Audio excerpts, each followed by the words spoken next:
Ну, просто в целом, ладно. Иногда бывает такое. Часто у нас вообще в целом на подкасте мы думаем, ожидаем одно, получается другое. И мы как бы это изучаем. Для нас сегодня... Ну что, можем начинать? Всем привет! С вами Замандас подкаст, где мы собираемся с нашими современниками. И сегодня у нас в гостях сериал 532. Верно? Режиссер, автор сценария, так сказать, автор проекта, да? Алишер Утев. И оператор-постановщик сериала 532 Багдат Аргинов. Также эти ребята создавали сериал «Сержант Братан». Четкий сериал. Вот, ну и, да, и Ержан Куржик, который смотрел этот сериал. Да, смотрел. Четко, братуха. Добро пожаловать, мужики. По-сержантски же. Спасибо. Какие у тебя ощущения от Сержана Братана? Ты вчера сказал, вот он залетел, вот он точно. Типа. Да, это, наверное, не знаю, совокупность всего. Вот сценария, да, это очень интересный сценарий. Ну, не каждый день ты такое увидишь. Плюс я подметил до этого актерский состав. Кастинг был очень классный. Ну и в целом, не знаю, если я в целом не смотрю сериалы, да, меня очень тяжело там заинтересовать. Но если я вот начал, то все, дайте мне 2 дня, я посмотрю весь сезон. И это случилось с «Сержант Братан». Да? Ты за раз начал и досмотрел? Да, там были какие-то серии, которые я уже финальные, кажется, ждал. А так, в целом, это было вот так, за раз, 2, 3, и все. Поэтому сериал лично мне очень зашел. У тебя есть формула и ответ к этому, почему вот твои сериалы сейчас, которые ты делаешь, они прям залетают? Также ты делаешь классный фильм, я посмотрел «Ва-банк», мне очень понравилось. Знаешь, вот этим вопросом часто вообще интересуются. Очень много пишут, знаешь, там, чтобы учеников набрать и как-то все это систематизировать, да. Я всегда вот тоже, я так задумываюсь, почему так происходит. В первую очередь, я как верующий человек, да, я, то есть, всегда благодарен Всевышнему. То есть все, что нам дается, это все от Всевышнего, да, все предначертано уже. А второй момент это 100%, то есть самоотдача. Я не дам соврать, наверное, и все люди, кто со мной работают, они прекрасно это знают, что они прекрасно знают, в каком плане, что они постоянно, такие всегда знают, что я очень много требую, и многие не всегда там соглашаются работать, потому что будет очень тяжело. Вот, ты на прогиб кидаешь? Ты показываешь свои джиу-джитсы, приемы джиу-джитсы? Что ты делаешь? Нет. Я просто требую качества. То есть требую качества. И там, такой замкнутый круг. Я требую качества, а денег у нас нету, чтобы платить много. И люди говорят, почему ты требуешь качества, а платишь мало? Я говорю, мы в Казахстане, а что делать? Если мы будем всегда делать плохо, и при этом у нас нет денег, как выйти из этого замкнутого круга? Кто-то должен делать качественно. Это по-любому, без этого никак. И потом, я уверен, что через пару лет 100% уже какие-то казахи будут на стримингах, которые начнут подтягивать свои какие-то наработанные связи. И вот так, как-то мы начнем что-то делать. Я уверен в этом.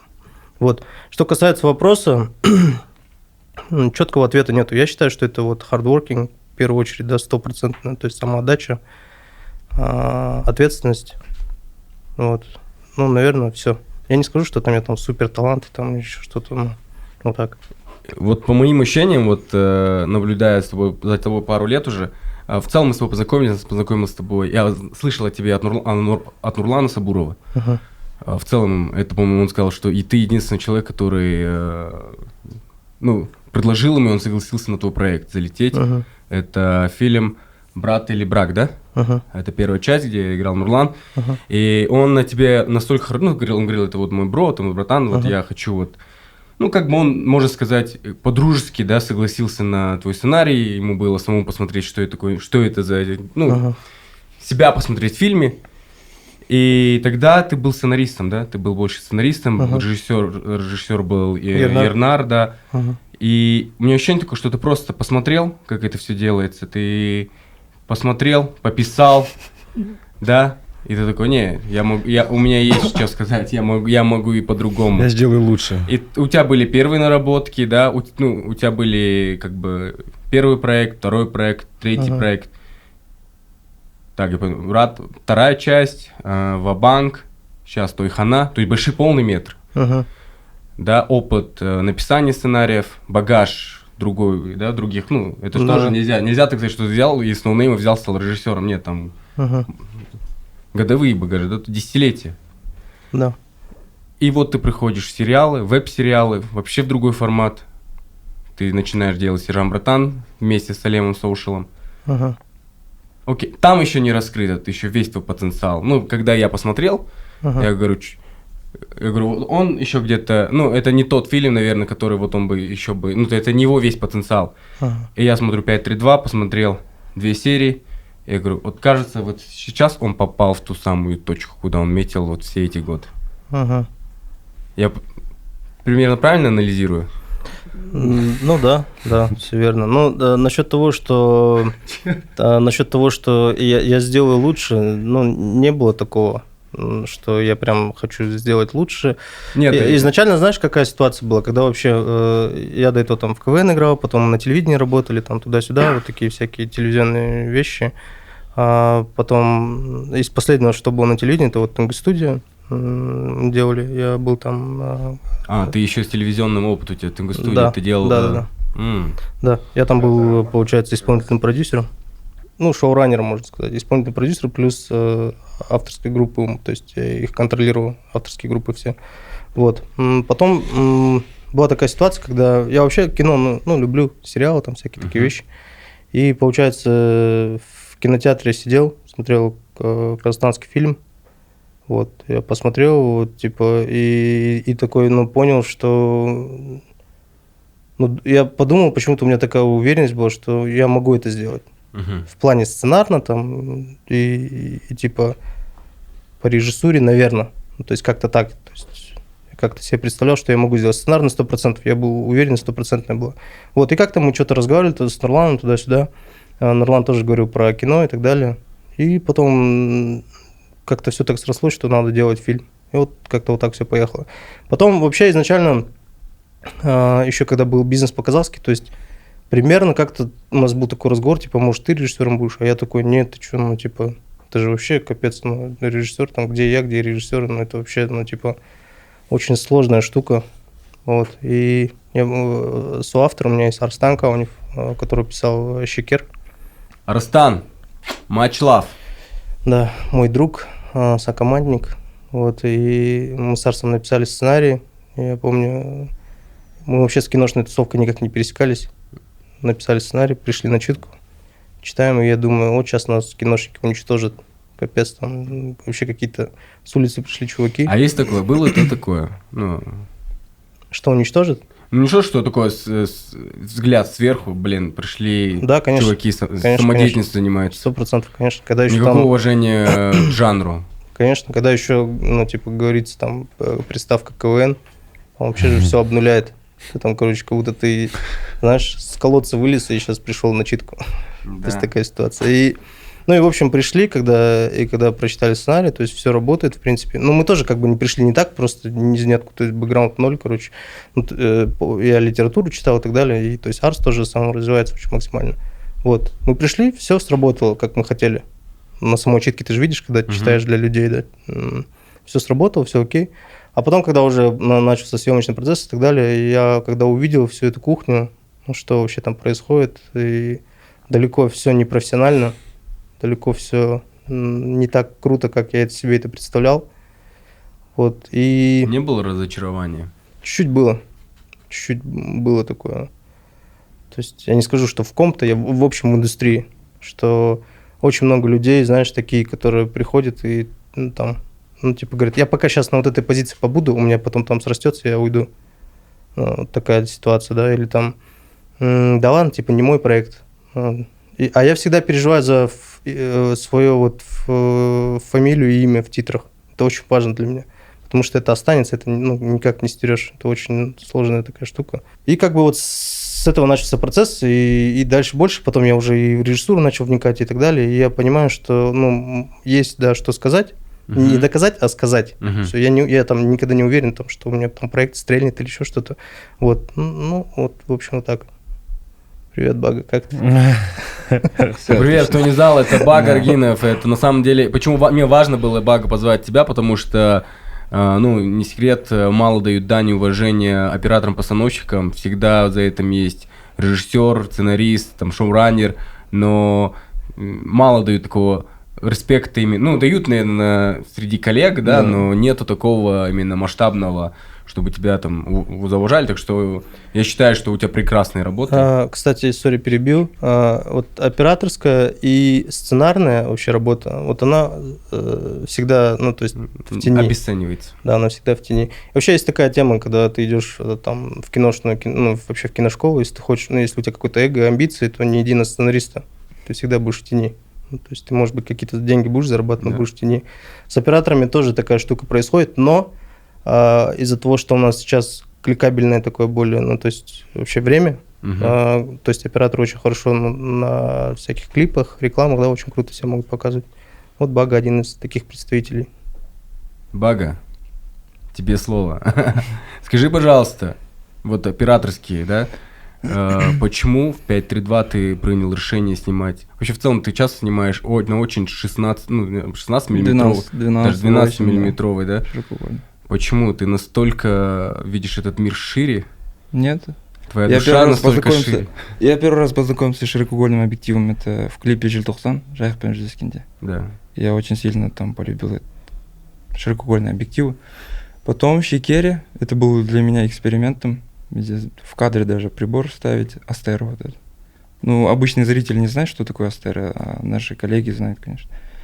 5.32 почему решили поменять все? В начале есть у нас широкоугольный объектив. Да, вот это наши дни. Именно вот наши дни. То есть вы поделили четко наши дни, съемка, то есть там у вас все статично. Мы долго обсуждали. Все очень, очень прям широко, прям камера вот здесь, прям около лица. А прошлые 90-е, там уже... Полтинник и 25. И больше такая камера очень живая, очень такая играет, дышит. И чем она отличается, то что я очень сильно полюбил, что все на естественном свете. Да. Я как режиссер-документалист вообще очень даже заценил это, что был какой-то респектоза к жанру тоже, к документалистике, что и отснято это так, и, по крайней мере, из всех то, что вы делали, из всех, что Салем делал, это единственный, такой, наверное, прям сериал, который меня прям и стилизованно мне сильно очень понравился. Классно. Мы долго смотрели фильмы разные. Нам понравился вот фильм «Сука, любовь». Это мат не считается? «Сука, любовь». Я не матерюсь. «Beautiful», 21 грамм, где все снято с рук. Прям все документально. Но выглядит очень классно. И было, наверное, вначале страшно из-за спины. Все время держать камеру, это трудно. Тем более мы снимали это в Жамбылской области, Харатов город. Там летом где-то плюс 35-40. Жару снимать. И прям это чувствуется. Чувствуется, что запах... Дискомфорт. Запах это даже чувствуется. Зной. Да. Через именно операторскую работу. Вот, посмотрели фильм, и... Альш ночью написал, давай выберем вот эту стиль. 90-е с рук. Будем 3 и 2 дубля. 4 ночи. Да, 4 ночи. И... вот наши дни это 2.35 к 1 формат. Широкоугольный объектив, статичность. Вот. Мы, по идее, хотели весь сериал в таком стиле снять. 3 кадра в одном сцене и там один общий, там разный ракурс. Но потом долго искали, и потом поняли, что надо делать по времени. Мы боялись по времени, потому что там много кадров. Если с рук снимаешь, там 3 кадра не канает, там нужно будет 10 или 12 кадров, там детали и так далее, надо перебиваться, как джамкатами. Я не понимаю просто. Монтажно. Да. Не, у меня ладно, это все технические, да, кому интересно, больше нам интересно, вот когда ты принимаешь решение, да, как на какой сериал идти, быть оператором, Ну, ты смотришь, ты вообще, тебя это... Вот каким ты настроением шел снимать историю про маньяков? Про маньяков? Или ты уже, у тебя настолько фильтр, главное, чтобы тебе давали тему и была работа? Нет. Не, мне кажется, они просто в команде работают. Нет? Или просто ты сказал, что окей, это Алишер, я иду за Алишером. Да. Я Да, читаю историю. Сержант Братан, в начале, когда он познакомились мы, мне понравилась история сам, такой интересный. Истории потом только Алишер, видишь? Потом где-то в середине в продакшене он сказал, есть такой сериал 5.32 про маньяков. Когда вы еще снимали... Когда Сержант снимали. Братан. То есть он у тебя был загадочный? Да, конечно. Нифига себе. Вот. И я говорю, go. Может Тем быть, более в Казахстане это первый раз вот хоррор в стиле детектив, триллер. И мне самому интересно. Такие Шикер, Сержант Братан, 5.32 для меня как будто что-то новое в Казахстане и то, что хочу я показать. Ну, в плане... То, что они раньше не снимали, да? История, То, что да, если да. раньше снимали больше про свадьбы, про... Не какие-то классика, вещи, а да? больше экспериментальная, больше так... Жанровая, да, фильм. Ты сейчас, получается, мейнстримный оператор-постановщик, да, уже? Ты на таких самых смотрибельных проектах сейчас работаешь? на крутых проектах, да? получается, да. И не боишься? Не боюсь чего. Ну, что вот... Что быстро разбогатеешь. Да нет, даже не разбогатеешь дело. Быстро... Что быстро не разбогатеешь. Хватка пропадет, взгляд пропадет, предлагать будет, и уже нечего.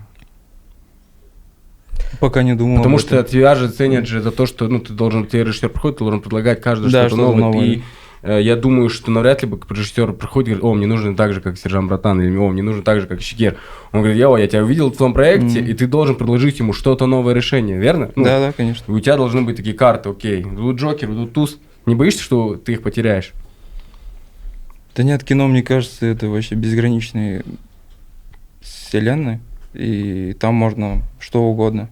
Даже на телефон снимать, либо там придумать разные фишки, разные изучать. Ну, все придумано, просто надо правильно предлагать, какие инструменты играют, какие нет. Я, например, Алишеру предлагаю, и Алишер выбирает. Ну, типа, да, там Гуру Лагман или Сугру. Да. А много вообще у нас сейчас в Казахстане хороших операторов? Да, нет, конечно. Я вот просто на слуху вот Азамат Дулатов у меня. Да, Азамат Дулатов. Да, и все. И второй, ну вот сейчас, да. И вот и все. Не-не-не, почему? Есть Мадик. Да, Мадяр Сатвалдиев. Ну, он больше на рекламах, еще не снимал. Ну, вот видишь, мало кто еще такое жанровое. Операторская работа, мне кажется, она больше зависит от продюсеров, с кем он работает. И он не может, ему хочется снять, да, то есть такой фильм, ну, мало кто ему может предложить какие-то вещи. Ну, смотри, давай насчет 5.32 и насчет работы с багой, да. У нас происходит такая штука, да, мы садимся, ну, сначала, то есть он читает сценарий, потом я говорю, ну, что, как? Он говорит, круто, давай, там, туда-сюда. Вот, и уже начинаются, ну, то есть я им начинаю рассказывать свои картинки, да, что, как я это вижу примерно. В 5.32 было четкое понимание у меня вообще изначально, даже когда мы сценарий написали, что я хочу это видеть, чтобы, как, знаешь, как документалистика. То есть это у нас по мотивам реальных событий, поэтому я хотел бы, чтобы у нас там что-то было такое, да. Но, и еще второй момент, я люблю вообще мексиканскую школу, вообще мне очень нравится, да, там одни крутые чуваки. Но было опасение, что, короче, это будет слишком трушно, слишком, ну, что-то такое, знаешь... Хардкорно? Да. А вот. Куда еще хардкорнее? Да, ну, просто, понимаешь, было ощущение, что, короче, если как документалистику добавим, будет, короче, вот такое, слишком люди будут бояться. Вот. И долго думали, потом мы хотели сделать это более художественно, не знаю, чтобы человек понимал, что это, ну, художественная тема, это, то есть, произведение, да, какое-то. Вот, и потом мы уже какую-то стилистику выбрали, там туда-сюда уже к ней готовились, но... И меня все время не покидало это чувство. Помнишь, сколько раз мы обсуждали, типа, я все время говорю, что-то мне, короче, не то, что-то меня, короче, коробит. И потом, я помню, где-то в 4 ночи я, короче, баги пишу, все, короче, снимаем вот так, ну, как вот в мексиканском стиле, документалистика максимально. Наши дни пусть будут художественные, там, то есть широкоугольник будем использовать, да, вот эти все вещи, то, что до этого хотели. И, короче, наши дни уже с рук. Все, Бага такой, ура, давай, гоу. Да, я был рад. Да, все, давай, поехали. Вот, и второй момент, я, короче, вот то, что Джамбульская область, говорится же, Джамбул, Харатау, Жантас, это мои родные земли. Ну, то есть я родился в Ты писал Харатау. об этом. Да. Жил какое-то количество времени в Жантасе, и всегда там между Жантасом и Харатау 100 километров. Ну, вот. В детстве, я когда с Аташкой, получается, ездил, то туда, то сюда, я всегда ездил, короче, на заднем сиденье лежал и всегда на эти горы смотрел. Горы, какие-то сопки, и всегда мне, типа, красиво это казалось. Я всегда прямо вот так садился, и 100 километров там на Москвиче очень долго ехать, по идее. Я вот так ехал и всегда смотрел. И у меня всегда вот это вот чувство было, что мне нужно показать это, вот свои родные земли, потому что я знал, что это не хуже, чем где-то там в Голливуде. Ну, по факту. То есть это не хуже. Природа везде почти одинаковая. Ну, какие-то вещи. Снято, прям чувствуется любовь к этим Да. землям.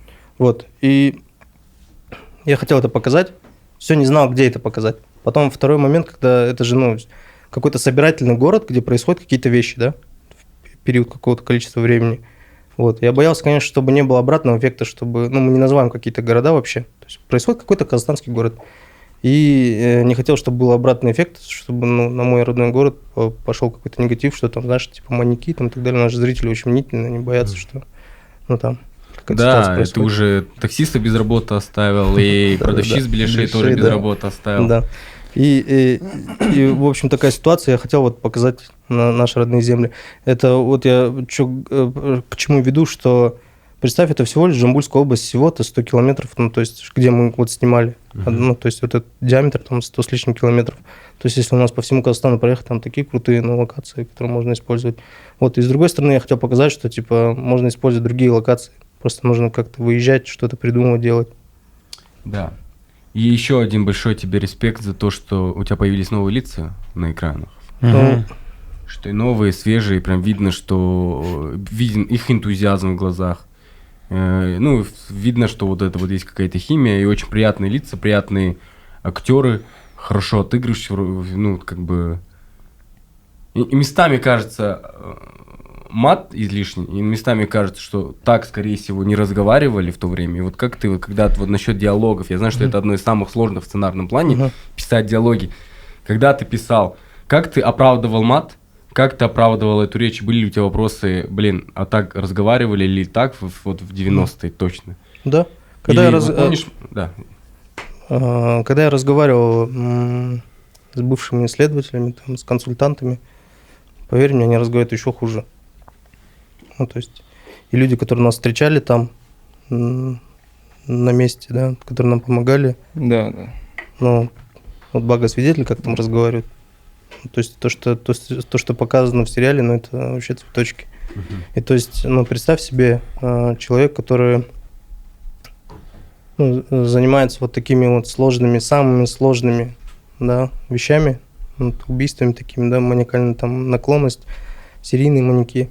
То есть ты представь, как у них, насколько у них подшатана психика, да, и им нужно вот этот весь свой пар, весь негатив через что-то вытаскивать. Я увидел два инструмента, через что вытаскивать, ну, то есть следаки свои вещи. Первый — сигареты, второй — это мат. Вот. Чтобы не уйти в какую-то агрессию, там, в какой-то, знаешь, абьюз какой-то, ну, там, коллег или там семьи и так далее. Поэтому через это они очень сильно вытаскивают. Дальше это уходит уже в привычку. Вот. А чем вдохновлялись? Какие фильмы? Наверняка смотрели, там, «Настоящий детектив», да, что-нибудь такого рода, нет? Нет, вот True Detective вообще как произведение я очень сильно прям уважаю, респектую, да. У нас природа похожа там. Да. Да, вот как цветовая гамма. Ну, это как бы гамма, да.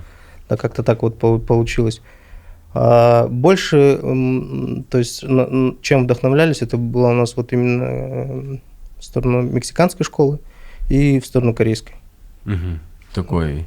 И где-то там посередине, да, казахская школа, да, получается. Там, да. У меня все-таки, вот когда ты анализировал, давай уже уйдем вот в 5.32, когда ты... Вообще, это твоя идея? Нет. Давайте название поговорим. Да. Ну, я название знаю уже. Давай... Нет, вопрос, кто придумал название? Алишер. Да, потому что ты сказал, что ты человек верующий. Это Суна, да? Сура, да. 5.32 сура, да, 5 сура, 32 аят, Аль-Майда, То есть вкратце там говорится о том, что это священный Коран, то есть там говорится о том, что я вообще как бы не очень всегда люблю там религиозные темы поднимать.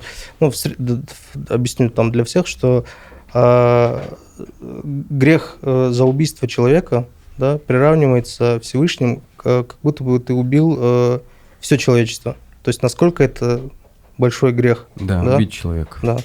А то есть серийные маньяки, да, надо представлять, то есть это те люди, которые убили больше 3 человек, да. Вот, ну, типа, просто для зрителя я бы хотел, чтобы он понял, насколько это большой грех, чтобы они это осознали. И с другой стороны есть второй момент, да. Первый, если мы сейчас говорим там о грехах, там, да, маньяков и людей, которые убивают. А второй момент, если ты спасаешь человека, то тебе дается, да, вознаграждение, как будто ты спас все человечество. То есть, например, человек тонет, ты его спас, тебе дается, вот, ну, тебе Всевышний даст вот, ну, вот такая штука, да. И вот это вот наглядно показывается здесь. Мы снимали тоже фильм, мы сейчас снимаем фильм один, где говорится о спасении там, человечества, и нам, кстати, тоже, к примеру, говорили эту сумму. Ну, они просто не говорили Суру. Суру, извиняюсь, Суру.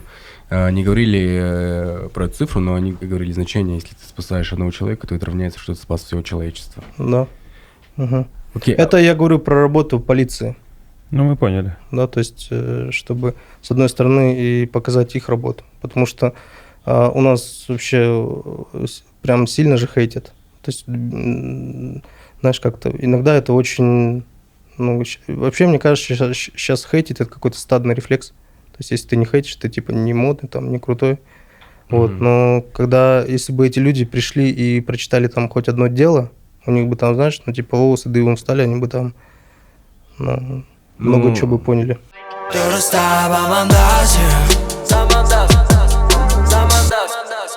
Сейчас уже, сори, я что перебиваю, на данное время, как и в любой, то есть, индустрии, туда приходят крутые пацаны. Я сейчас это вижу. Там нет уже давным-давно такого, как вот раньше, да. И почему раньше было? Раньше времена были сложные. Ты представь, там ты, ну, типа, ловишь всяких чуваков, которые, знаешь, там, офигевшие на нет. И если ты с ними не офигевший по психопортрету, да, своему, то они тебя сожрут. И ты должен с этим шлейфом идти постоянно, ну, этот шлейф же на тебя постоянно, ну, да. И вот и ты из-за этого ты такой становишься. А потом, когда мы такие, типа, пацаны были, на них смотрели, типа, фу, менты, там, туда-сюда, вот. Но я говорю, что, типа, необоснованно иногда их хейтят, но есть очень много плохих, тоже это, как и везде. Я бы хотел бы верить, что есть очень много, очень хороших, вот все, как говорится, и таких полицейских, которых вы показали. Но реальный факт есть, то, что очень много брат, смотри, как тебе пример, аргумент, кто-то же этих маньяков поймал. Да.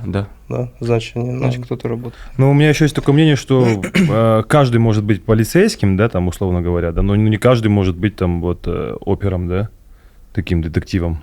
Конечно. Да, то есть, если ты сейчас говоришь вот про мента, ты говоришь про обычного полицейского сотрудника. Да, условно говоря, участковый, там, градация, условно, да? Да, то есть там уже, ну, простите меня, там мозги нужны, склад ума должен быть такой, да, ты должен мыслить как убийца, там, да, иметь там... Ну, а почему так сложилось у народа, что ты боишься полицейских? Боишься полицейских? Ну да, в целом, ты вот, они идут, мне дискомфортно всегда. У меня ощущение такое... Блин. Да, это же с детства идет. То есть мы росли же все в такой период, когда были не самые лучшие времена для нашей страны, для народа в целом. А ситуация какая еще, да? Я очень много вообще изучал про 90-е, очень много встречался со всякими полицейскими, да, кто сейчас в отставке, с следователями. И у меня тоже, ну, конечно, этот шлейф есть, что, ну, раньше были плохие, там, не очень хорошие.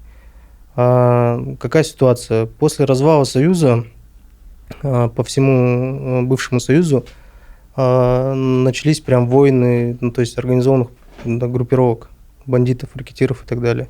Прям очень большое нашествие их стало.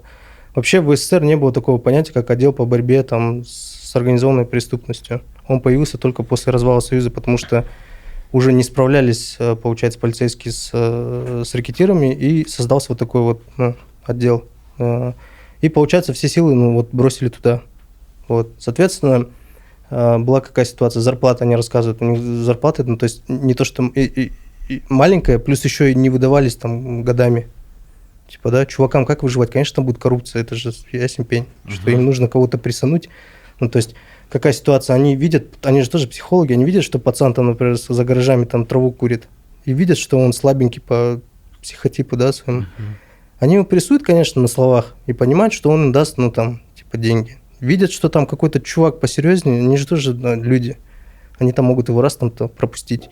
Или там видят, что он там серьезно какой-то, и за ним какой-то плохой шлейф, они его могут закрыть, короче. И вот такая ситуация. Где они могли зарабатывать, они зарабатывали.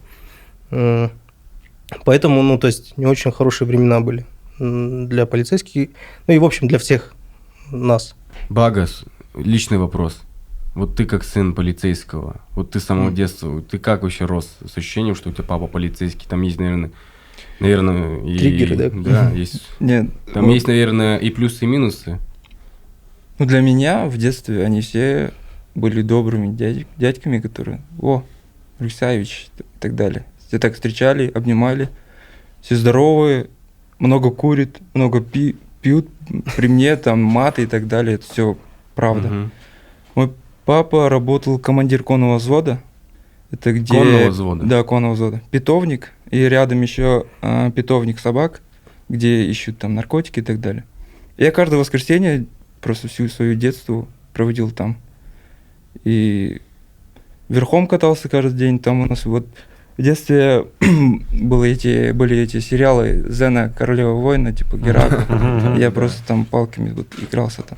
А что делали они? Они вот сидели, много пили, много курили. Наверное, сейчас папа увидит, зачем ты это рассказываешь. Ну, так и есть, это правда. Но они...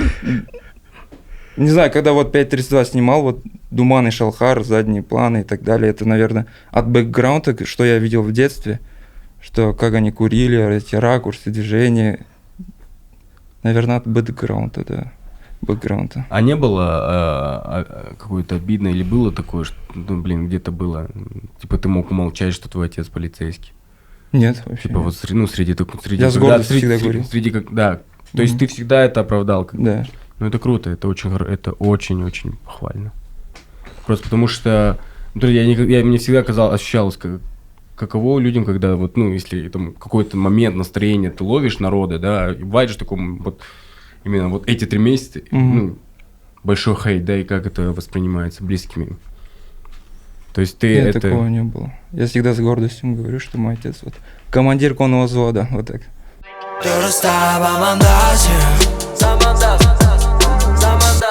Слушай, давай вернемся к маньякам. Как ты? Да, стрёмная тема, если честно.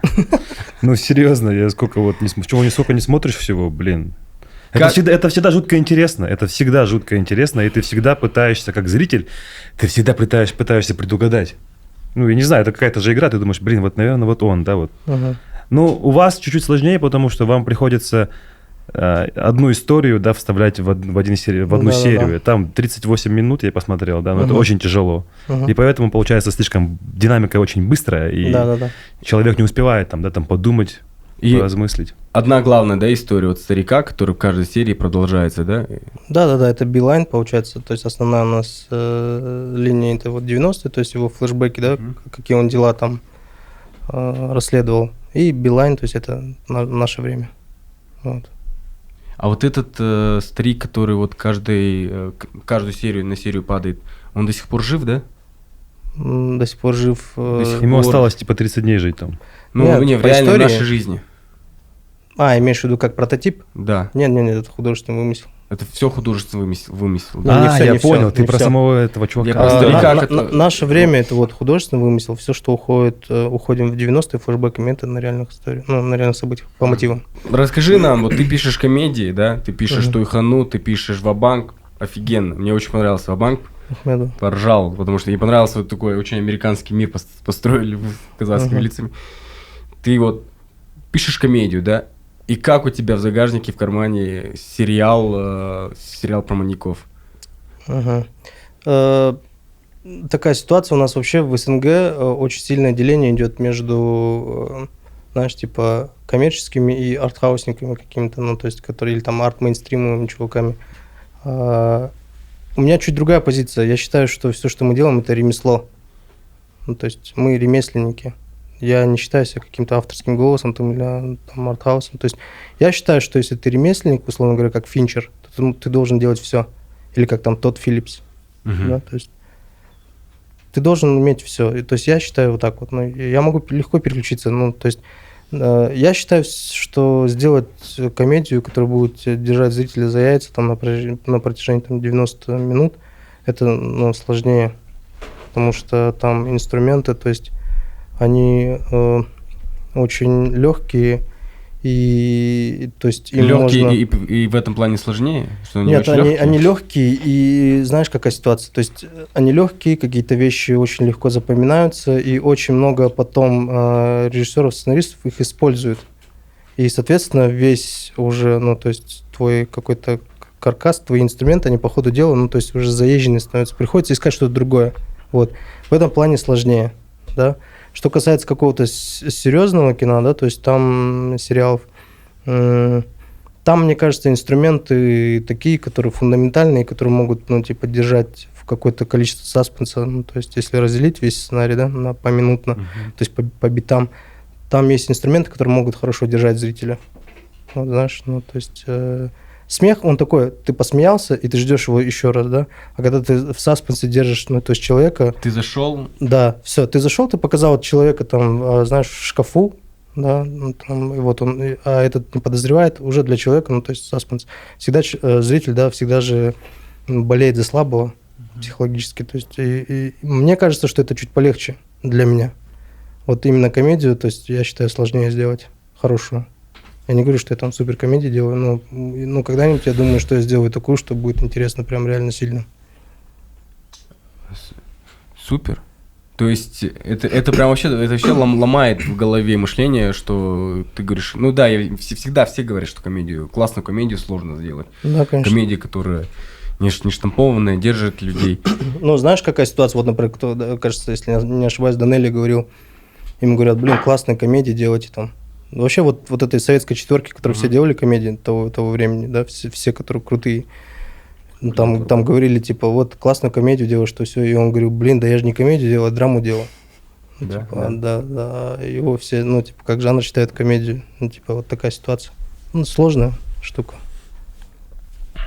У меня вопрос такой, а где вообще доставались Материалы? все эти, да, материалы? Это разве могут вот так? Или это все-таки вытаскивалось с газет, там, когда с новостной ленты? Как ты выбирал истории, как ты готовился?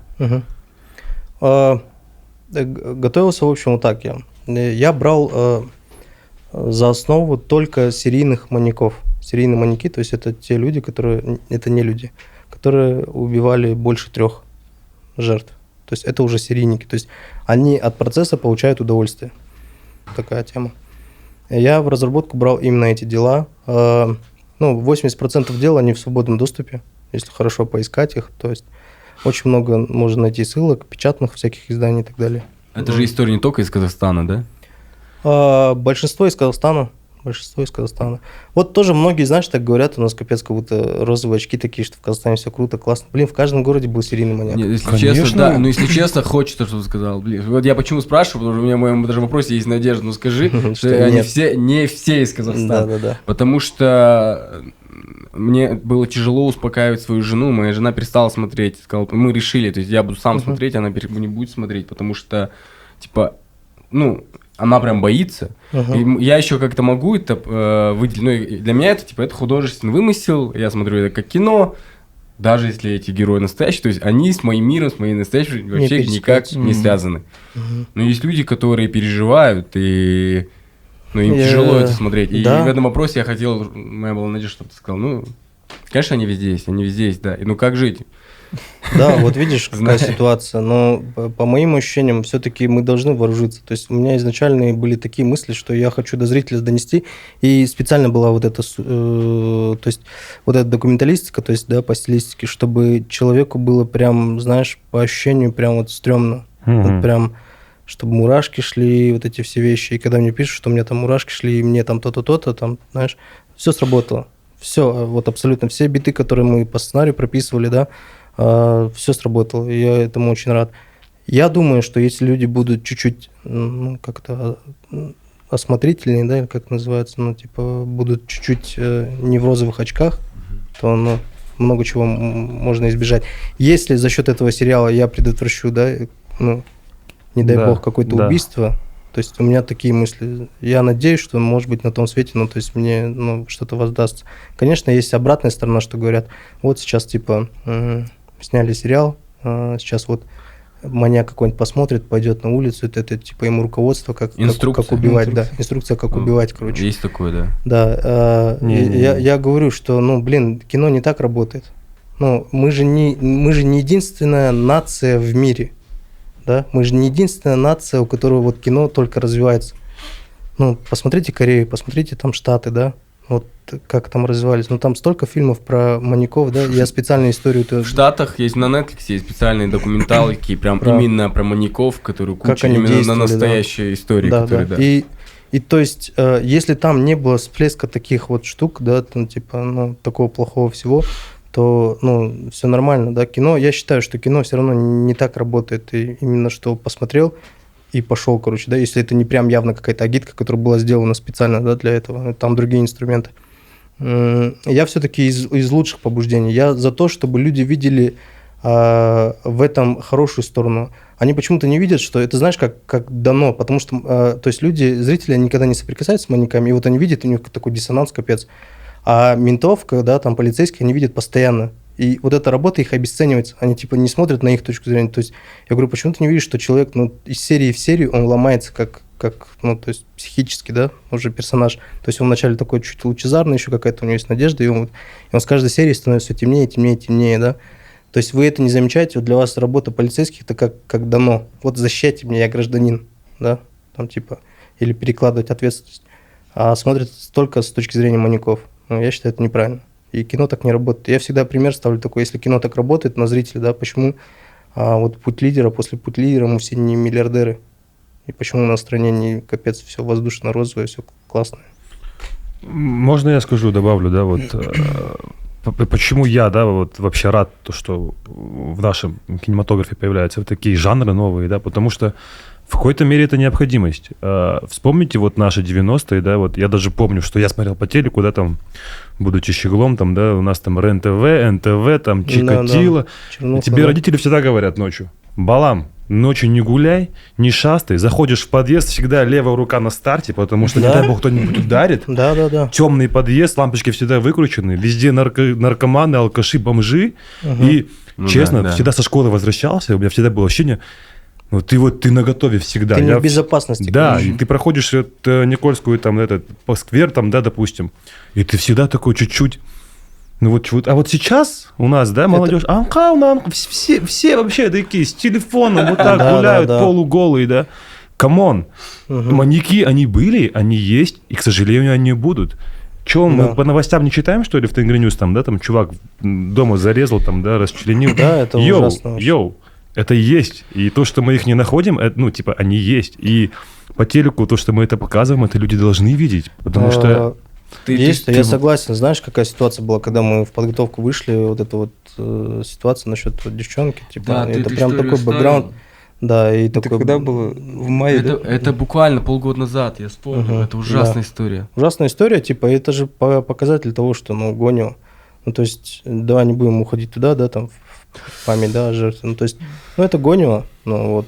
Потом есть такая ситуация, вот насчет 90-х тоже, помнишь, там, типа, я вот когда домой заходил, там мамка, если с окна видела, что я захожу, дверь открывает, потому что подъезд темный, открывает дверь и слушает, что идешь, ты такой, нормально, а все, что там, как дела, и дверь закрывается, и все, короче, вот в свой безопасный мир заходишь. Потом, например, когда там плееры вышли, вот эти все дела, да, ты типа идешь по ночному этому, и ты такой раз снимаешь плеер, чтобы, короче, ну... Слышать что-то, контролировать ситуацию. Или музыку там вообще тихую ставишь и идешь, там, да, типа вот такая ситуация. Вот, это все подзабыли люди. И сейчас смотрят на... Почему мы показываем? Мы же могли показать наше время в сериале. Мы показываем 90-е. То есть, и нужно на это смотреть с точки зрения вот 90-х. Что это было. Да. Да, это было бы еще сложнее, если бы ты показал бы наше время и взял бы историю. Но сейчас, хвала Всевышнему, да, вот нету серийников, потому что их ловят.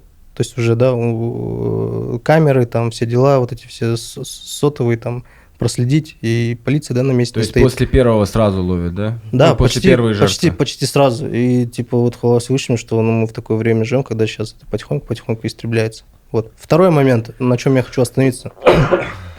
Это очень важно, что 99% убийств, и вот вообще, типа, не убийств, скажем, 99% у всех этих маньяков, первый триггер вообще для убийства, это был алкоголь. Мгм. Если бы не алкоголь, возможно, ну, то есть человек бы даже и никогда не узнал, что у него есть какая-то маниакальная наклонность. Согласен. Вот. Мгм. То есть Пробуждает, да, получается. алкоголь абсолютное зло. 100%. Это я вот столько там прочитал информации, дел и так далее, и так далее. Алкоголь зло 100%.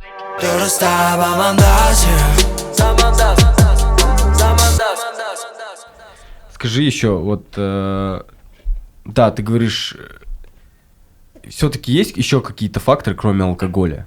Ну, скорее всего, есть. Почему так получилось? Вот эта самая вспышка, да? А, Откуда она происходит? Вспышка, ну вот эта вспышка произошла, потому что в 90-е-2000-е самый вообще пик был, это, ну, не 90-е, окей, 90-е, наверное, конец 90-х, 2000-е. Это был вот такие, знаешь, пики, короче. Ситуация какая? Ситуация, опять же, я же говорю, связана с бандитами, с рэкетирами, потому что все полицейские ушли в ту сторону. То есть они ушли туда, знаешь, как это вот как коронавирус. Все боролись с коронавирусом, но болезни же другие же есть. Борьба с большим злом? Да, но другие-то болезни есть, которые прогрессируют, из-за них-то люди умирают тоже, большое количество, но это же не освещается. Мгм. И вот такая ситуация произошла вот с маньяками. То есть все силы бросили туда, а здесь, типа, там они раз ходят и такие видят, Без что, ну, внимания типа, без остались. внимания, да, и как бы, и все, ну, пошло-поехало. Вот такая ситуация была. Вот, второй момент. Что касается того, что, типа, какие-то детские психотравмы и так далее и тому подобное, да, большинство людей, вот с кем я разговаривал, да, следователи, да, бывшие консультанты, они что говорят? Они понимают прекрасно, многие. Если, конечно, там не явно, там, да, какая-то там, это как-то шубообразная или шубная там шизофрения какая-то, Отклонение, да? да. Да. Вот если не явно, да, такое, то большинство, в 90% они понимают, что они делают. Они прекрасно понимают. Просто потом, чтобы, когда их после того, как их ловят, они пытаются, ну, себя ответственность эту же перекинуть, и они начинают говорить, меня в детстве отец бил, у меня то-то было, там, или вот это было, короче, и пытаются вот эту всю тему перекинуть туда. Вот. Я, со своей точки зрения, я говорю, что я никому не делал никаких психопортретов, никаких детских травм, потому что я считаю, если ты убил человека, тебя ничего не может, ну, ты не можешь оправдать, да, все, это уже, ну, все, это, все, ты, ну, Ты сам, короче, на ты сам дне. это выбрал, да? Ты сам, 100%. сам сделал это. То есть я вообще, поэтому я, ну, эту штуку не делал. Хотя многие мне пишут, почему они там без мотива и так далее. Ты не давал возможности им их оправдать. Вообще ни грамма. Да, Я это сделал супер. специально. Это супер. Это специально сделал, конечно. Потому что, вообще, ну ладно, окей, Панюк, ты видел документальный фильм или интервью Собчак с Да, маньяком? конечно. Как ты вообще относишься, когда ужасно. маньяку дают микрофон? Да, ужасно, конечно. Ну, типа, я смотрел, потому что надо было посмотреть. Тебе как? Ну, чтобы окунуться, да, в этот мир? Да, я смотрел, потому что мне надо было посмотреть. Не то, что окунуться, но, типа, я там вообще уже поплавал очень много. Мне там первый, когда я вот все это изучал, было, знаешь, такое не по себе. Я где-то, наверное, месяц такой, типа, мы там с Серегой сидим, Серега Литовчик, мой соавтор, Асель тоже девушка, соавтор наш. И мы такие сидим, и я такой внутри такой думаю, ё-моё, что-то меня прям, знаешь, это так напрягало. Я такой себя некомфортно чувствую, меня какая-то злость берет, еще что-то такое, такие, знаешь, смежные какие-то чувства непонятные. Вот. Но потом я понимал, что пользы в этом будет больше. То есть я считал, что пользы будет больше. Вот. Потом как-то уже все, уже ты привыкаешь же, человек ко всему привыкает. Я потом смотрел интервью там патологоанатомов, типа их рассказ, да, это же то же самое, мы же должны еще же понимать, я же должен разбираться, получается, вот, например, труп, да, он там пролежал день, 3 недели, там, 10 дней, месяц, 1,5-2, я же должен это давать задачу, ну, то есть художнику по гриму, я должен понимать, как это все выглядит, это мне для этого надо смотреть. Потом мы здесь ездили в морг, я тоже там консультировался, да, вот такие вещи. И потом мы смотрели документальные в 90-х с морга, когда, знаешь, оперативники заходили в морг, и они там снимали. И вот там говорится такая штука, что, типа, у меня патологоанатом, он, короче, там ест в морге, да, и, типа, это говорится, ой, это клише там американское, да ничего подобного. Вот я посмотрел, у людей, это вот как у нас здесь, мы же воду пьем, Там то же самое, то же самое, они разговаривают о бытовом вообще, что, как же, да, ничего, нормально, там туда-сюда воду пьет, кушает, курит, и параллельно здесь трупы лежат. То есть человек ко всему привыкает. Да. Вот. И как бы я вот эту тему изучил, то есть посидел, посмотрел, потом привык уже как-то. И, ну, когда я смотрел вот это интервью, Да. это уже другое, это entertainment, как будто, знаешь. То есть это уже какой-то развлекаловка для, ну, типа... Под прикрытием журналистики? Да, типа такого. Вот. Там это что там было? Короче, это где чувак, вот этот старик, двух девочек держал в подвале? Ну да. Да. Он уже как бы маньяк, и он вышел, да, и... То есть это было громкое дело, вышло, и потом... Собчак Он вышел, потому что он никого там не убил, да? Ну, типа, время прошло, по-моему. Ну, он отсидел свое, да. Типа, отсидел свое и вышел. И сразу же у него взяли интервью. Вот. И там были документальные кадры оперативников, как они девчонок вытаскивали. Потом одна девушка согласилась дать интервью, вторая нет. Вот. Потом одна от него там родила 2 детей. Да, То в есть- целом просто это, короче, там поделились на 2 лагеря, некоторые сказали, ну это журналистика, она сделала свою работу, как бы нам тоже надо знать, как, ну, как ты вот оправдываешь свою работу режиссера, да, там журналисты тоже оправдывали ее Да, работу и говорили, типа, ну тоже мы должны понимать. Да, я опять же, мое мнение может быть ошибочно. Я говорю свои ощущения на тот момент. Ну типа, да. с точки зрения журналистики, может быть, она делала, ну, все правильно. С другой стороны, я видел просто в этом маньяке, я не видел сожаления, я видел какую-то игривость. Да, и я тоже считаю, что нельзя было давать ему микрофон. Я считаю, если... То есть, ну, есть вещи, которым ты не должен... Есть все-таки какие-то вещи, которым ты точно не должен... Ну, есть какой-то, наверное, табу. Я считаю, нельзя было ему давать интервью, и вообще ему нельзя было выходить. Это тоже какое-то, знаешь, такое... Найти ему оправдание в его действиях. И там была фраза, на что потом все перекрыл. Он сказал, о, мне надо, кажется, снова к ней пойти. Типа она не может забеременеть, или что такое, надо ее снова навестить. Он типа, да, шутканул вот так вот. И, И ну, я думаю, да что такое? и Ну, это типа, просто да. неуважение даже пострадавшим. Конечно. С точки зрения... Он, короче, его ни грамма это ничего не научило, да, и И он сидит, шутит. я не знаю, как он там на зоне вообще, типа, прожил вот этот период времени, потому что, ну, там 100% он был там не, ну, типа, в низшей касте, да, и, типа, ну, у чувака, если он после этого еще выходит и вот так шуткует, ну, то есть у него с головой траблы, 100%. То есть. И еще вопрос. Сори, ну... I'm sorry. Алиш, у меня очень много вопросов. Да, окей. Вот, ну, когда вот, допустим, я делаю там, фильмы, да, какие-то вот тяжелые, у меня потом, ты выпускаешь, и я выпускаю, и потом начинаю болеть. Ну, вот, у тебя, вот, ты сейчас это проходишь, или ты уже пережил, когда ты делаешь, ты отдал этому проекту год, полгода, 2 года, да, ты его взял, выпустил, вроде бы успешный проект. Вот сейчас какие твои на данный момент? Ты сейчас получаешь удовольствие, или ты его отпускаешь, и у тебя такая пустота в душе? Нет, я никогда удовольствия не получаю. Там... Я вообще такой человек, который, я, знаешь, люблю больше в тени находиться. Я не люблю вот это вот там, типа, как это, свет софитов, там, всякие там камера, там, интервью, там, туда-сюда. Я вообще, на меня напрягает интервью, вот эти наши казахстанские, когда журналисты приходят, банальные вопросы, супер банальные, ты знаешь, там стоишь и вот всегда такое ощущение, что я здесь делаю, ну, типа, блин. Я надеюсь, у тебя не будет такого ощущения. Да, я тоже задумался. Не-не-не. Типа, здесь мы разговариваем, окей. Ну, типа, дружеская обстановка. Когда ты, если ты журналист, там, репортер, да, ну, будь любезен, подготовься. Да. Ну, элементарно, знаешь, там такая тема. Ты хотя бы пойми вообще, что там сделано, какой проект и какие ты вопросы задаешь. И все очень, я на него смотрю, на журналистов, там, которые вопрос задают, знаешь, и они говорят какие-то базовые вещи, я понимаю, что он даже не смотрел. Ему просто дали задание, иди, возьми интервью, короче, и он идет и что-то там бета-алдж спрашивает, короче, и вот такая ситуация. Я, в общем, очень не люблю сильно вот это вот светиться где-то. Мне больше, знаешь, как альпинист, когда на гору, вот в гору он, да, поднимается, покоряет вершину. То есть он же идет не для того, чтобы на него зрители смотрели там, в городе. Он идет, потому что ему кайфово, как самурай, да, короче, все. И он идет, там, не знаю, получилось, не получилось восхождение, ну или в конце он на гору залез, да, короче, и ты же не для кого-то, ты же не показываешь всем, вот, смотрите, я залез. Ты просто залез, и ты такой, о, кайфово, я залез. Да, ну все, пойдем дальше. И все, ушел. Вот, я больше вот такая у меня философия.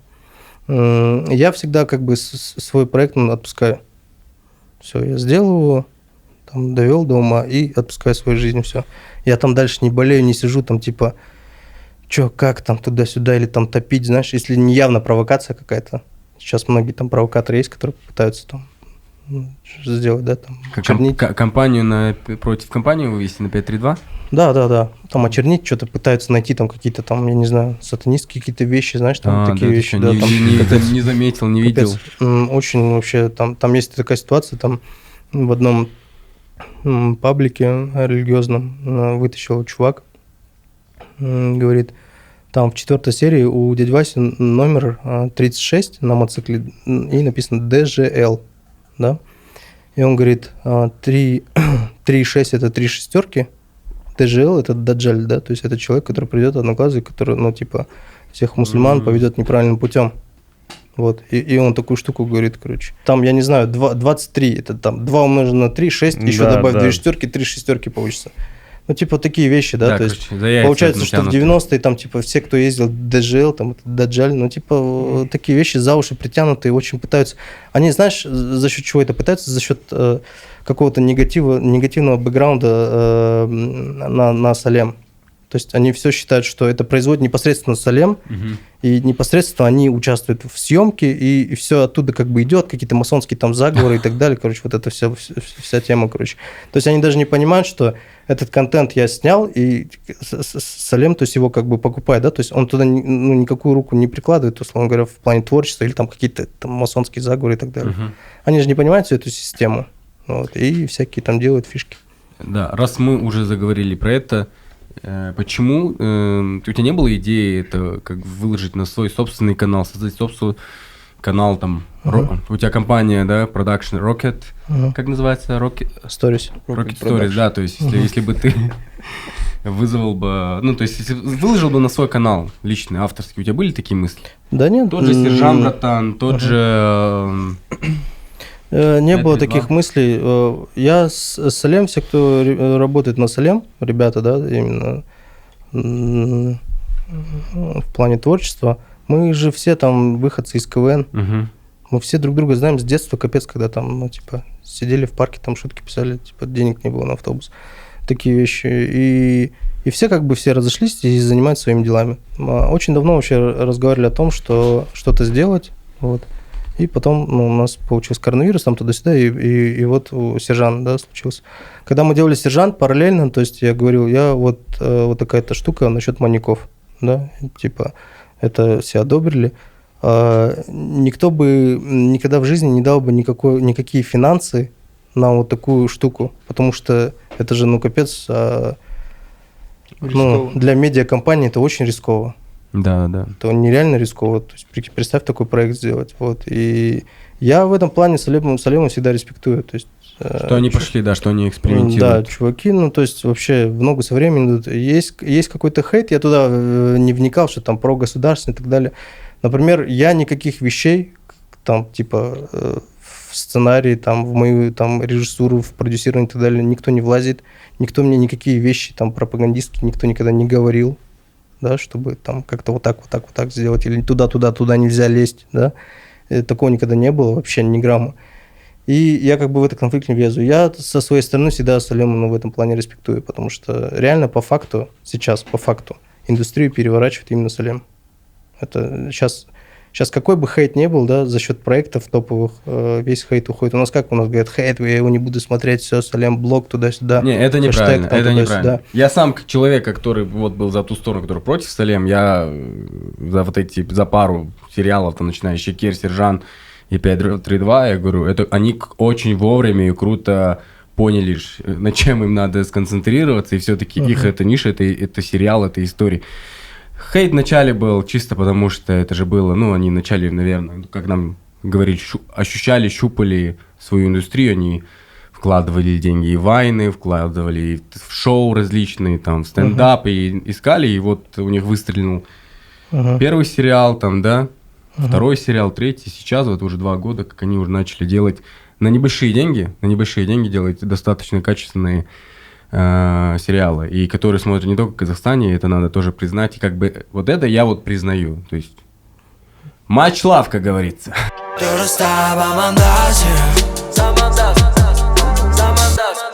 Слушай, у меня мне недавно рассказали, я был в Актубе, это твой родной город, да? Да. Вот, я встречался с твоими друзьями, и мне говорили, вот буквально там до Щекера, там за 3 месяца или за полгода ты собирался вообще даже не снимать и уйти из профессии, уйти куда-то работать на завод. Ну, это вот в 2019 году или 2020. Не помню, вот как карантин начался, и проектов нету. Я такой, и мама звонит, говорит, типа, может быть, обратно вернешься? У меня есть диплом металлургии, потому что я на грант поступил и там обучался 4 года там. И во 2-м курсе понял, что хочу стать клипмейкером либо оператором. Но после университета сразу в Питер полетел, нашел там школу кино и фотографии, курсы. Ну, там я работал в Москве, в Питере. И получается, вот в 2019 году мама звонит, говорит, тебе уже 25, чем ты там занимаешься? Я думаю, что ты там снимаешь клип за 150 тысяч тенге и живешь на эти деньги, короче, и все. Я маме, типа, говорю, подожди чуть-чуть, вот где-то 4-3 года, и я же сам поднимаюсь, а не маке, саке, через, типа, кого-то. Чуть-чуть подожди, и все будет. И вот как раз мне позвонил Айтуре, и сказал, типа, вот есть творческий клип, Желтоқсан жайық пен Жүзескенде. И они сказали, что дадим творческий свободу, просто делай. И в эту ночь, мы ночью уже собирались в Копчегай на съемку, я такой волнуюсь, маме пишу, говорит, все, сейчас вот этот проект, если не стрельнет, короче, бросаю и делаю что-то другое, короче. И вот. Да, надо отдать должное Айтуре, что он все-таки раскрыл тебя на самом деле. И, ну, я, по крайней мере, не по клипу, а вот по сериалу «Щекер» я тебя узнал, и я увидел что-то новое. Я наконец-таки сказал, наконец есть альтернатива, есть, потому что, ну, привычная была картина уже до тебя, да, то есть примерно, кто как снимает, либо снимает супер хорошо, да, там, либо снимает супер плохо, но нет было такой какой-то очень такой середины и какое-то новое решение. И, по крайней мере, ты, как оператор-постановщик, предложил это, у тебя был свежий взгляд, и видно, что было это что-то новое. Чувак, который вырос на совсем другом там телевидении, да, ну, более-менее уже есть какая-то насмотренность, и это было супер заметно. Так, и ты как вот сейчас, мама поверила в тебя, довольна уже? Да, довольна. До сих пор говорит, қайт Ақтөбеге қайт. Кто знает? Не, она радуется. Радуется? Ну, есть, наверное, обида, что родители, кстати, не смотрят мои работы. Типа, выходят, родственники всегда говорят, вот, оказывается, сын твой снял, это Сержан Братан, либо Щекер. Ну, Щекер я запретил сразу. Не, запретил я, наоборот. А почему? Сестренка ему сказала, что да, можете посмотреть и там взять, что не надо, что надо. А родителям, не знаю, родители еще не готовы к этому, мне кажется. Типа, если увидеть там сцены с сексом там и так далее. Что, она позвонит, как ты мог на это посмотреть? Да, как ты бы сказал, я через объектив, через объектив не считается. Так что нормально. То есть для тебя важно одобрение твоих родителей, что респект твоих родителей? Да. Но ты его еще не получил? Не, получил, конечно, получил. Когда ты получил? После какой работы ты получил? Папа всегда говорит, что мой сын, я верю тебе. Ну, типа, когда я во 2-м курсе сказал, что я все, бросаю учебу и лечу в Питер учиться на клипмейкер, потому что я понял, что я хочу стать там киноиндустрией. А это я понял через рекламу Лакоста, где, помните, где первый поцелуй, режиссер показывает через, как будто он падает из крыши, там, из башни. Ага. И я посмотрел этот ролик, мне понравился, как он показал вот этот первый поцелуй, волнение внутри каждого из нас. И посмотрел фильм о фильме. И мне понравился весь этот процесс. Павильон, зеленка, там каскадеры, сколько людей там. И я тогда твердо решил, что я хочу там оказаться. Отец что сказал, когда ты сказал? Я вообще им за день сказал, типа, я купил билет в Питер, я улетаю, короче, туда. Я, ну, типа, они сказали мне, как вот закончишь, можешь, что хочешь делать. Я где-то в августе, 20, я не помню, в августе сказал, что я улетаю завтра. Они такие, а куда, как, кто там есть у тебя и так далее. А у меня так сложилось, что там и друзья нашлись, и там 2 месяца бесплатно жил. Сам я человек интроверт, мало разговариваю, там, много слушаю, много... Типа, как тебе наш подкаст? Нормально идет? Классно, классно. Ты как у зрителя спрашиваешь. А он же пол подкаста прослушал же. Так что в итоге папа тебя поддерживает. Я вопрос был, после какого момента, вот, то есть, ну, у всех есть такой момент, у меня, наверное, у вас есть, когда вот, у меня тоже родители не сразу верили, когда я говорил, я хочу быть фотографом, фоторепортером. Они как-то на это смотрели. Ну, наверное, когда начал зарабатывать. Вот, да, почему именно важно, почему вот именно деньги это для наших родителей показатель результата? Смотри, это же такая тема, каждый родитель хочет, чтобы его ребенок был в безопасности. А безопасность это финансовая. Деньги же, да, это же безопасность. Ну, то есть у тебя ты безопасно живешь, ты кушаешь, не голодаешь, у тебя есть крыша над головой, там, автомобиль, условно говоря, да, там, такси, там, туда-сюда. Вот с этой точки зрения, мне кажется. Да, наверное. И когда первые деньги пришли? Когда я работал в Москве, наверное, да. Я отправлял. Там же в рублях я получаю, а тут на деньги. Сейчас ты зарабатываешь больше, чем, наверное, чем в Москве зарабатывал? Слушай, ну у него же еще есть другой бэкграунд, ты же снимал Той, там тоже не маленькие бабки. Ну да, кстати, у меня там студия был. В Ахтубе? Я там топовым видеографом был. Да, кстати, еще одна ремарка такая, что нужно обязательно это сказать, я всегда это в пример ставлю, что многие говорят, что если на Той выходят, они крест ставят на своей какой-то профессиональной карьере. Ну, то есть да, вот человек... есть такое клише, да, мнение. Да, мне кажется тоже, что это, ну, типа, там не то, чтобы ты вкус теряешь, там ты привыкаешь к легким деньгам, короче, и дальше, ну, неохота тебе уже за какие-то маленькие деньги делать что-то другое, короче.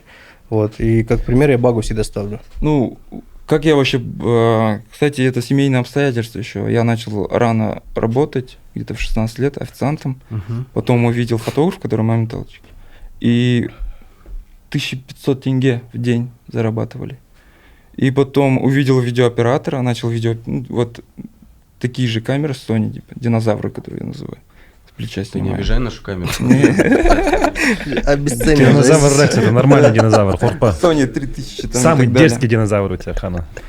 И вот обучился, и я потом приложение на Love Story. Что там, отключился? Все, убрали динозавра. Все, ты можешь больше не разговаривать уже. И что говоришь, что? Про маньяков. И что, бля, я шучу.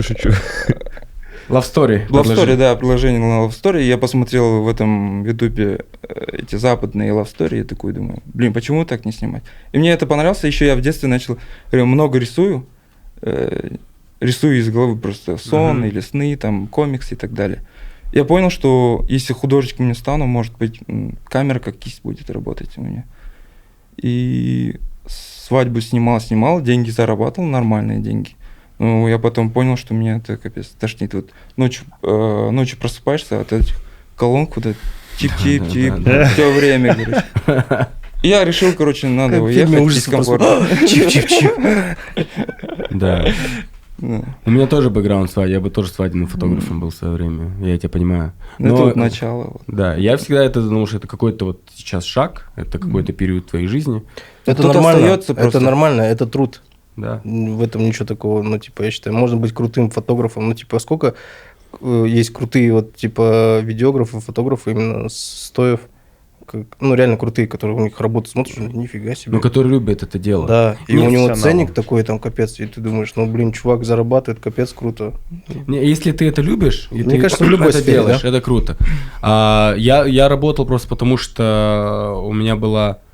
Не знаю, мне просто... Это, типа, у меня... Я зарабатывал там за одну съемку, в принципе, неплохую такую. Я студент, для меня это просто был как заработок. И я типа, если мне 18-19 лет, когда мне, типа, если не сейчас это снимать? Да, просто, знаешь, я что говорю, что это нормально вот в этой теме так работать. Это смежное, короче. Ты хочешь этим же заниматься, и примерно смежная есть, короче, профессия. И ты этим занимаешься. А есть же люди вот такие, я знаю таких сценаристов, которые он там с утра до 8 вечера работает, короче, юристом в компании. Там бегает, что-то домой приходит, покушает и, короче, садится и начинает писать сценарий. Вот это сложно. Вот это очень сложно. И я думаю, вот капец, не везет людям. А вот такие вещи, я считаю, что это, наоборот, Ну, типа, круто. Знаешь, еще я о чем хотел поговорить? Мне недавно мы с моим другом разговаривали, который закончил Жургенова, и просто обсуждали, кто как пошел. Да, я вот не учился на режиссера, да, вот ты тоже, да, к понимаю, не учился. Ты не учился. Я тоже не учился. Не учился. Не закончил. Вообще. Вот, и у меня есть, я понял логику, ошибку на самом-то деле наших школ. Какая одна, мне кажется, ошибок. Что вот когда вот мой друг параллели учился, я там фотографировал, снимал то и был фотографом, развивался. Мой друг всегда вот ходил на Жургенова, писал сценарий, у него было такое мнение, что вот он выше всего вот этого. Вот он выше, то есть выше всего этого он уже писал сценарий, снимал какие-то короткометражки, и когда он закончил Жургенова, он выходит и их учат так, что он уже должен снять большое кино. То есть они не идут сразу ассистентами. У них такое как бы мнение о себе, что они уже мэтры, уже им надо снимать, то есть им уже предлагают полный метр. Вот как вы лично об этом, вот ваше мнение, которые ребята идут в Жургенова, и ребята, которые хаслят сами по себе, тоже ребятам, которые хаслят сами по себе, есть претензии, что у них нету основы, нету школы, нету вот этой четко классической школы. А еще есть такие... И претензия к этим ребятам, которые закончили школу, что они не прошли вот этот именно путь тернистый, как муравьи, да, от ассистента, от лопушки, вот полный рост, там, от свадебного видеографа. Вот как вот ваше мнение насчет вот этой темы? Претензии, короче, ко всем у нас, блядь. Что-то не учился, а что-то не работал, блядь. Ну, я больше за твой путь, по идее. Да. Самому пробовать? Да, через тернии. Там где-то, вот у вас спросили, я вообще... Просто мне вообще, я помню даже вот ребята, которые, когда я учился, когда я был фотографом, и ребята, которые учились на Жургену, они вообще не признавали меня как режиссера. Да? Долгое время. Потом один момент, когда они говорили, слушай, нам нужен фотограф, я уже там 2 документалки снял. Я говорю, слушай, бро, у меня 2 документалки на Ютубе, и там написано, что я режиссер. Поверь, я тогда и больше они относились уже ко мне. То есть, если ты сам себя не назовешь, не позиционируешь режиссера. А долгое время у меня я боялся, реально, я вот боялся, вот как называется, как режиссер, я вообще не режиссер, что это такое? Я снял там... Стеснялся ты. Да, просто. Я снял там, это док, это вообще непонятно, это что это. Потом, да нет, мать его, режиссер, и все. И знаешь, и так, и когда я сам себя признал, и намного легче, и все поменялось. У меня вообще там, типа, очень много ярлыков же, там, типа, КВН в первую очередь. Которых надо было разрывать, да? Да, но до сих пор же есть такие отголоски, там, типа, КВН, там, что не знают. У меня ситуация такая, что касается вот КВН, да, многие очень скептически к этому относятся. Они считают, что если там КВН, что ты вообще какой-то безмозглый, какой-то там вообще супер тупой юморист. Типа вот как-то вот в эту сторону. Да? Сейчас же еще вышел там стендап, который более-менее там типа такой умный, там философствует и так далее. И на этом фоне КВН вообще проигрывает очень сильно. Вот. Хотя, мне кажется, эти 2 формата нельзя вообще никак... Они в разное время были. Разное время, плюс разные люди у руля, которые задавали тон, да. А что, то есть это коллективизация. Стендап – это больше, да, про единицу одну, да, то есть и у каждого человека свое мнение.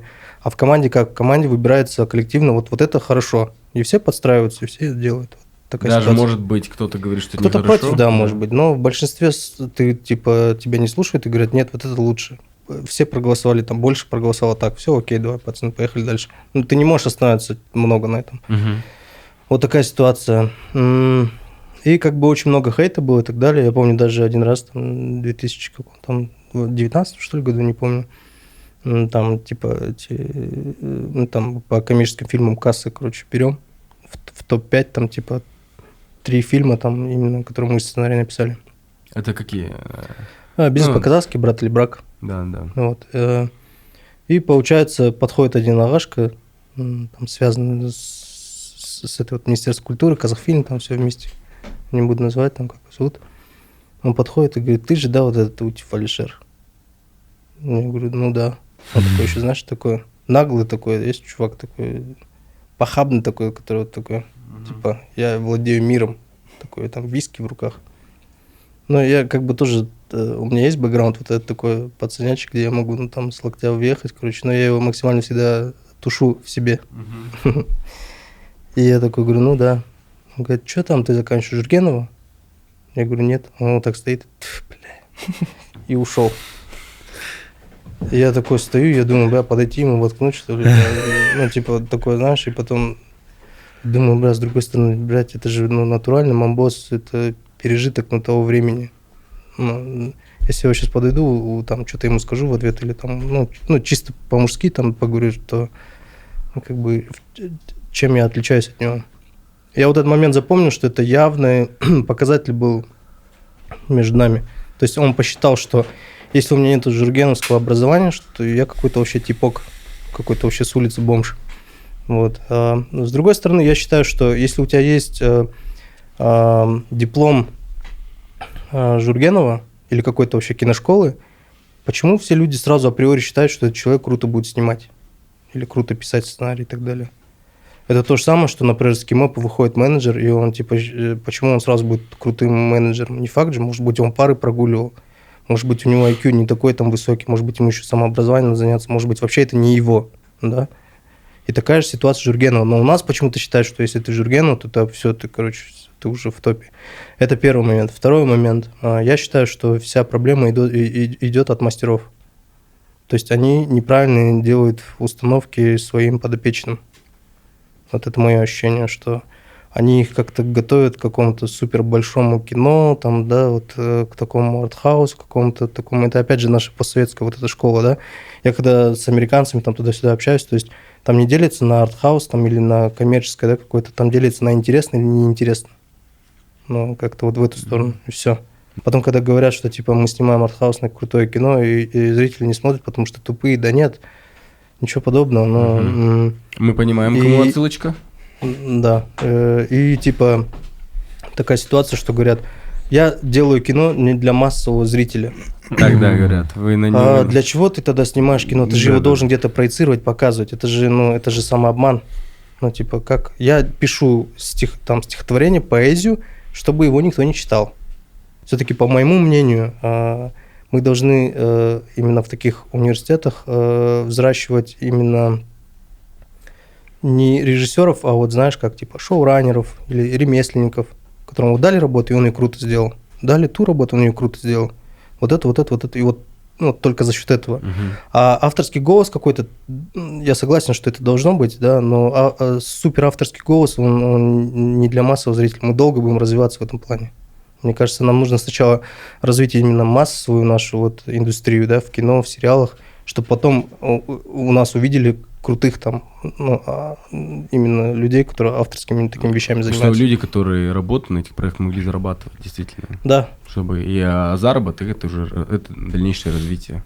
Да. Вот такая вот ситуация происходит. Вот вы сейчас втроем здесь сидите, да, на самом деле, да, это вы все самоучки, получается, да? Ну да. По сути, да, и чё?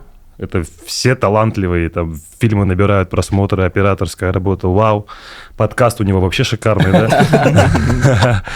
И типа... Соведущий у меня И типа этот... Комеди-пати мой. Ну, может быть, нам нужен еще какой-нибудь универ, помимо Жургенева, тогда получается?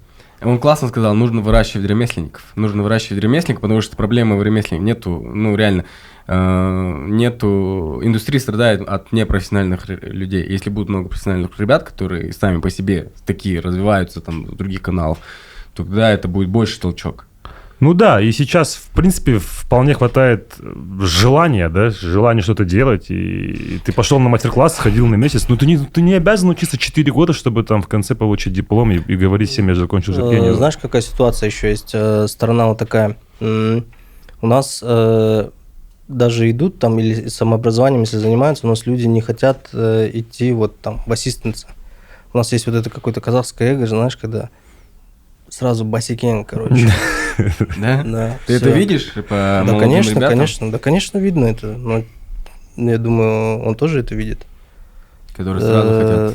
Да, то есть люди хотят, знаешь, как-то как-то вот этот момент очень быстро пройти, вот так вот. И я вижу, что у них к этой работе, какой-то к ассистенту есть какое-то отвращение.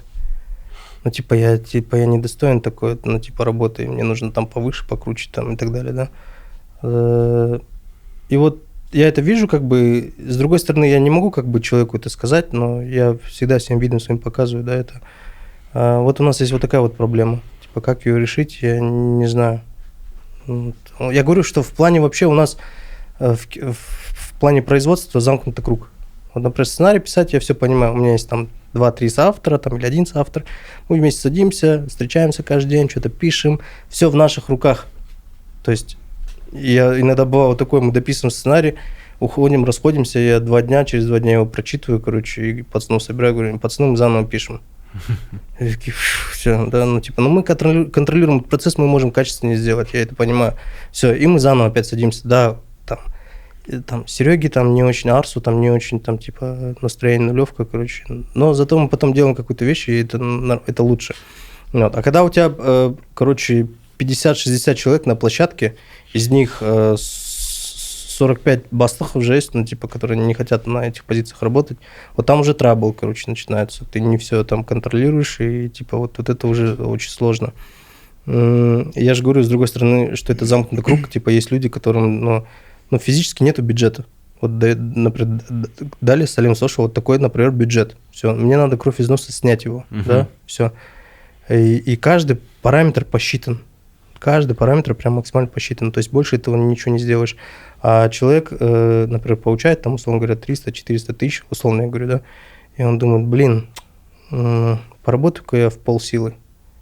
Не все горят, короче, типа сделать что-то хорошее.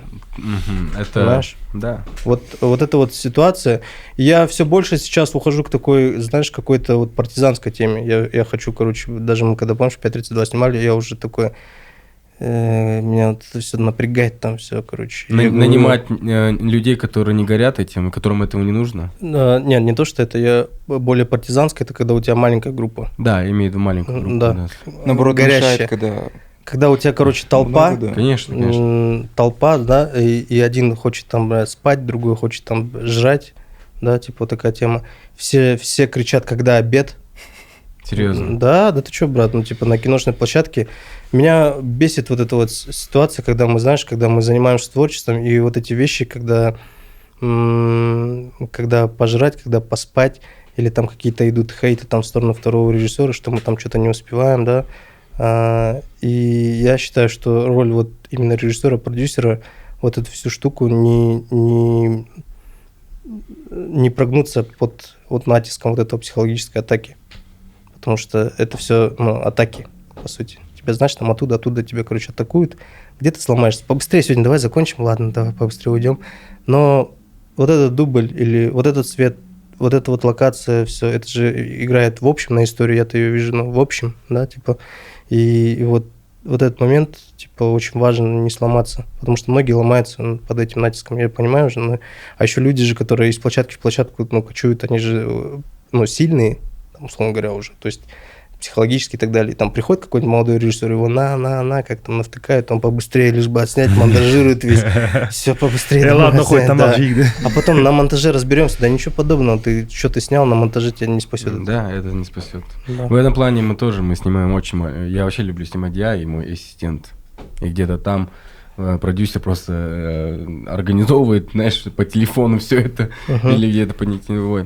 В этом плане, это очень чувствуется в документалистике, когда ты снимаешь большим светом, большим, то мы же снимаем, натурально, не живых людей, как бы, не актеров, актер не живые люди, так вот. Не профессионально, да, типа. Да, не профессионально, и это сразу не пугаются. А еще тенденция, что мы выросли все на телевидении, и у нас привыкли все, люди, которых ты снимаешь, они привыкли говорить, как говорят на телеке, стоять, да. И у них сразу, то есть он с собой разговаривает нормально, все, вот как человек. Ты включил камеру, он такой... Клише включается. Астана. И это прям чувствуется. Я долго анализировал, почему люди говорят вот очень как на телеке. Я понял, потому что на телеке-то говорят, и мы привыкли смотреть так телевидение. Показывали, все верно. Я тоже всегда офигеваю, знаешь, когда вот люди просто обычный человек, там у него там, например, интервью берут, я же вижу, что он начинает паниковать, мандражировать. Да. И представляешь, я какую вещь заметил, что он, короче, мандражирует, начинает что-то говорить, короче, несвязанные слова, оно.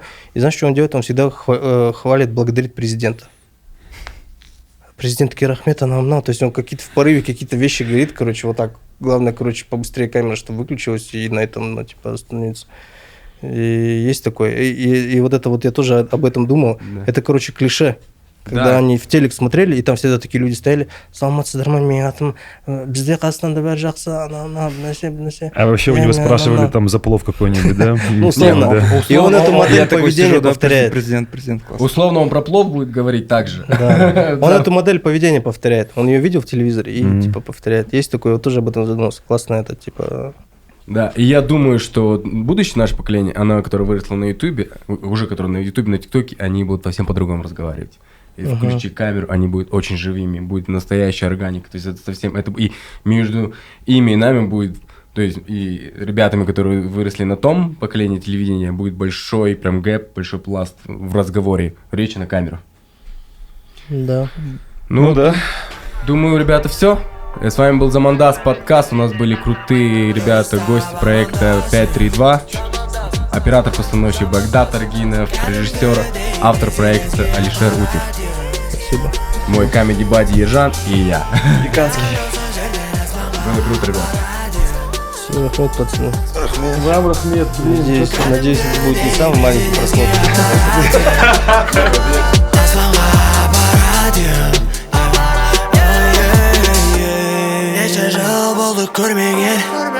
Бізде білесің болғаныңды шетел Әуежайдан бері көтеріп жөтеліп Амстердамды көріп алайық деп едік Евро